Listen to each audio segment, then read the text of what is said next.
the Turkish Invasion and Delhi Sultanate, 1001 CE to 1526 CE.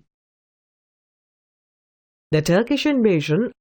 The disintegration of the Abbasid Empire in West Asia led to the emergence of several independent states. These states were ruled by Turks who had earlier served in the armies of the caliphs. The two important states established by the Turks were Ghazni and Ghor. Mahmud Ghazni. Sultan Mahmud of Ghazni was a powerful and ambitious ruler. He invaded India 17 times between 1001 to 1025 CE. He wanted to build a large empire and needed the money to raise a powerful army to succeed. The fabulous riches of the temples of North India attracted him, and he plundered its riches. He managed to succeed because of the mutual rivalries between the Rajputs in North India. Mahmud's important raids. Mahmud first defeated Jaipal, whose territory extended from Punjab to modern Afghanistan, 1001 CE. He then defeated Jaipal's son, Anandpal, and his allies in 1008 CE. These raids proved to be destructive. After 1010 CE, Mahmud attacked temple towns as temples were treasure troves of fabulous riches.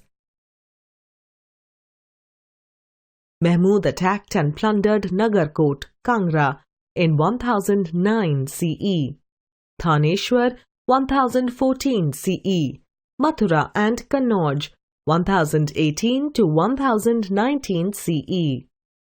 Hundreds of temples were plundered and destroyed. Mahmud's chief aim was to loot and plunder and not establish political control in India.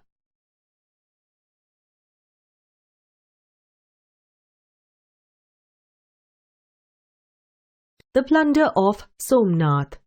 Mahmud's most ambitious and profitable expedition was his attack on the Somnath temple in Kathiawar in 1025 CE.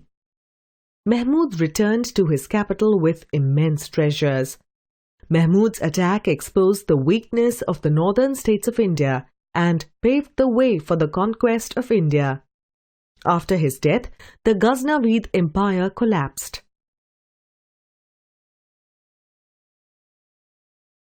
Muhammad Ghori was from the kingdom of Ghor in northwestern Afghanistan. He decided to conquer India and enrich his kingdom with India's wealth.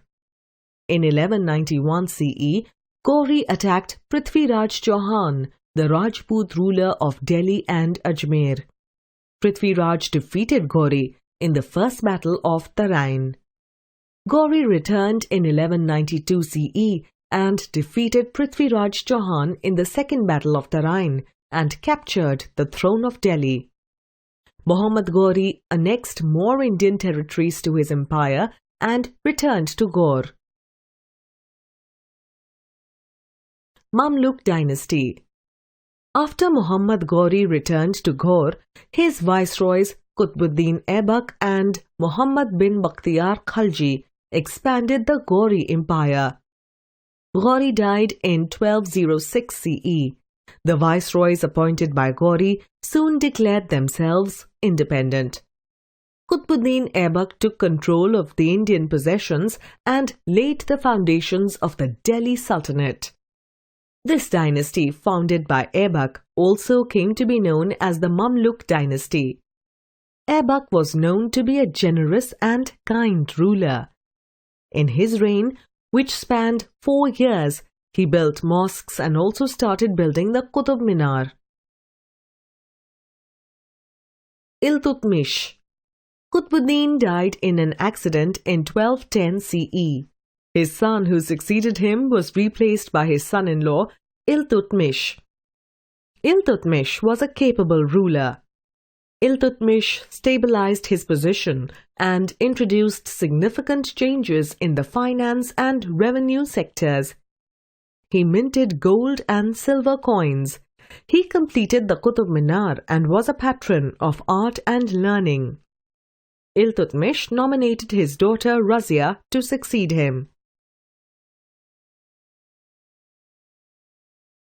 Razia Sultan and Balban. Razia Sultan ruled for 3 years. She was a brave and just woman. She led her armies to war and dealt with rebel leaders firmly. Though she married one of the rebel leaders, she could not manage to take back the throne of Delhi. Ghiyasuddin Balban was a prominent leader of the rebel faction. He ruled the Sultanate for 20 years on behalf of Nasiruddin, a weak and inexperienced sultan. Balban ascended the throne of Delhi as a sultan in 1266 CE. He ruled with an iron fist and made the monarchy all-powerful. He strengthened the army and established a spy system. The state was economically prosperous during his reign because of peace and stability. Khilji Dynasty. After the end of the Mamluk Dynasty, the Khiljis came to power. The dynasty was founded by Jalaluddin Khilji in 1290 CE. He was brutally murdered by his nephew, Alauddin Khilji, in 1296 CE. Alauddin Khilji. During his reign, Alauddin Khilji managed to extend the boundaries of the empire up to the Deccan. The empire reached its heights at this time. Alauddin Khilji's reforms. Other than expansion and conquests, Alauddin Khilji's period also saw a number of reforms. He asserted control over the nobility. He reorganized the army and had an elaborate spy network. Alauddin Khilji introduced revenue reforms and also regulated the prices of commodities. He was a great patron of art and learning. Amir Khusro, the famous poet, was a member of his court. The Tughlaq Dynasty. The period of Alauddin Khilji's rule was followed by political turmoil.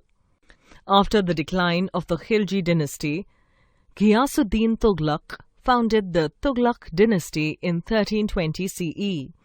He restored peace and stability to the state. Muhammad bin Tughlaq.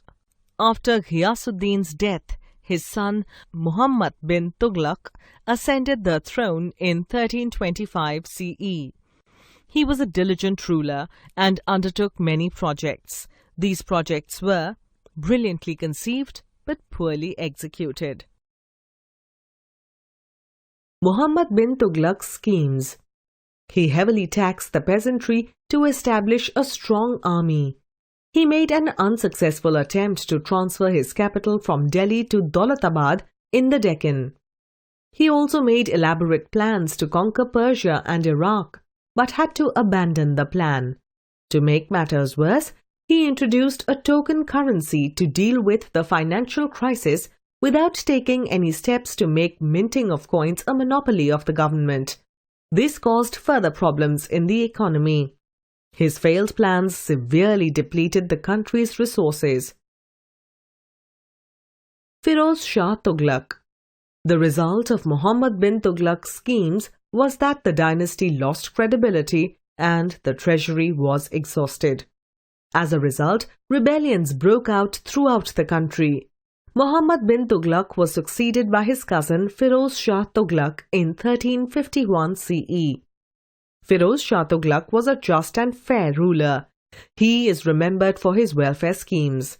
He introduced significant changes in the economic and judicial system. He was a patron of learning and architecture. He built many towns and buildings of public utility, such as schools and colleges. However, he lacked the basic qualities of a military leader and was unable to recover the independent provinces. The end of the Tughlaq dynasty. The death of Firoz Shah in 1388 CE was followed by the disintegration of the Delhi Sultanate. The final blow to the Sultanate was dealt by Timur Lane, the Mongol ruler of Samarkand in Central Asia. Timur invaded India in 1398-99 CE. He returned to Samarkand with his Indian loot as he had no ambitions of ruling India.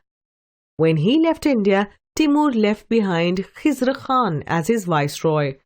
Khan overthrew the last Tughlaq ruler and established the Sayyid dynasty in 1414 CE.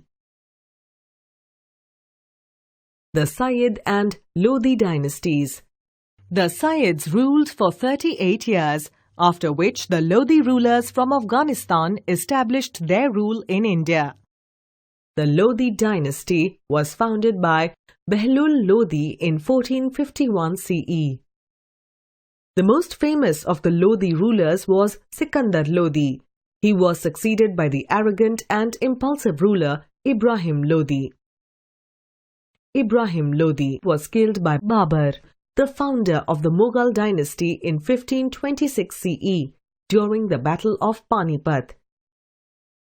This marked the end of the Delhi Sultanate and the beginning of a period of Mughal rule in India.